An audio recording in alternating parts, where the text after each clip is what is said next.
र ओभरको तेस्रो बल चौका प्रहार रहनु पुगेको छ। यो ओभरको तेस्रो बलमा साथीहरू ओभरको तेस्रो बल चौका प्रहार रहनु पुगेको छ।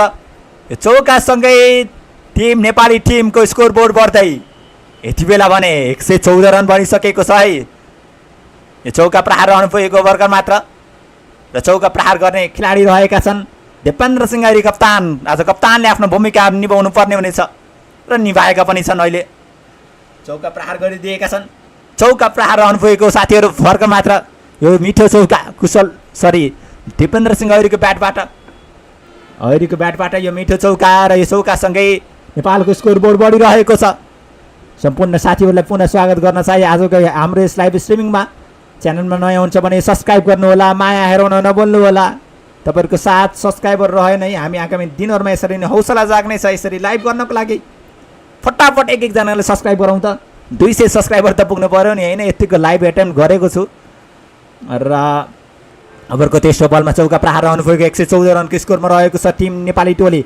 नेपाली टिमलाई अझै पनि आवश्यकता रहेको छ 75 रनको र भने ओभरको चौथो बल मोहम्मद गेन्जगार फ्याक्ने क्रममा रहेका छन्। यस ओभरमा कुल 8 रन आइसकेको छ साथीहरू। 8 रन आइसकेको छ यस ओभरबाट र रोहित कुमार पौडेल 24 बलमा 35 रन बनाएर खेलिरहेका छन्। उनको पनि स्ट्राइक रेट अलिकति बढ्नुपर्ने आवश्यकता देखिन्छ यहाँबाट र ओके ओभरको चौथो बल यसपटक भने हेरौँ के रहनेछ। यस ओभरको चौथो बलमा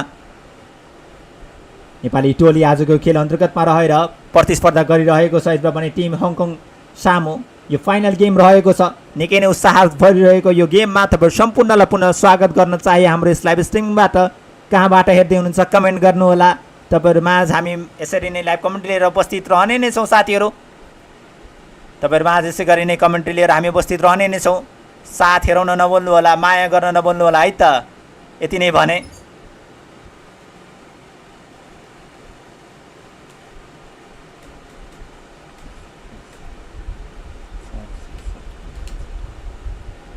ओके साथ हेराउन नबोल्नु होला, माया हेराउन नबोल्नु होला है त साथीहरू।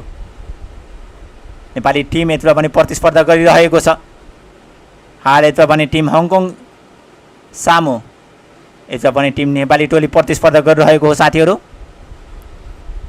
ओके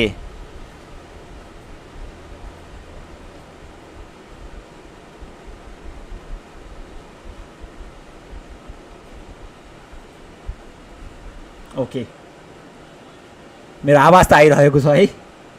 आवाज आइरहेको छ कि छैन साथीहरू कृपया एकपटक जानकारी गराउनु होला। आवाज आइरहेको छ कि छैन? ओके मुम्बईबाट हेर्दै हुनुहुन्छ भन्नुहुन्छ रामपुमजीले तपाईँहरूलाई स्वागत गर्न चाहे हाम्रो यस लाइभ स्ट्रिमिङमा। च्यानलमा नयाँ हुन्छ भने सब्सक्राइब गर्नु होला। नेपाली टिम यतिबेला पनि प्रतिस्पर्धा गरिरहेको छ। साथीहरू र तपाईँहरू सामु लाइभ कमेन्ट्री लिएर उपस्थित रहेका हौँ र सुर्खेतबाट भन्दै हुनुहुन्छ।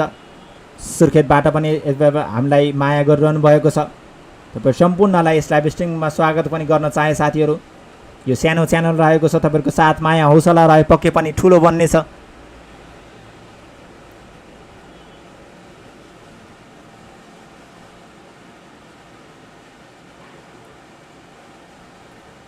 सात 746 जना साथीहरू यति बेला हाम्रो लाइभ कमेन्ट्रीमा हुनुहुन्छ। एकजनाले सब्सक्राइब गरे त यो छिट्टै 200 सब्सक्राइबर त पुग्ने थियो नि। 188 सब्सक्राइबरको नजिक रहेका छौँ। नेपाली क्रिकेट समर्थक हुनुहुन्छ भने हाम्रो च्यानललाई माया गर्नु होला है त। मैले चाहिँ यति भने होइन। रबरको चौथो बल अलिकति टाइम लाग्यो है त यसपटक अपडेट आउनको लागि स्कोर बोर्डमा। अब त्यहाँ हेरेर यता अपडेट दिने कुरा नि पनि भएन होइन। लाइभ अलिकति साथीहरूले त्यस्तै हेराइरहेका छन्।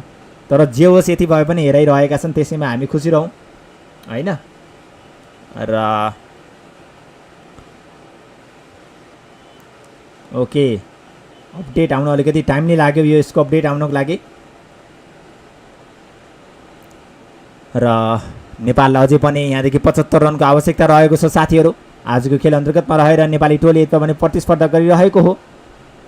टिम हङकङ सामु यता पनि टिम नेपाली टोली प्रतिस्पर्धा गरिरहेको छ र हजुर सामु भने हामी लाइभ कमेन्ट्रीमा रहेका छौँ।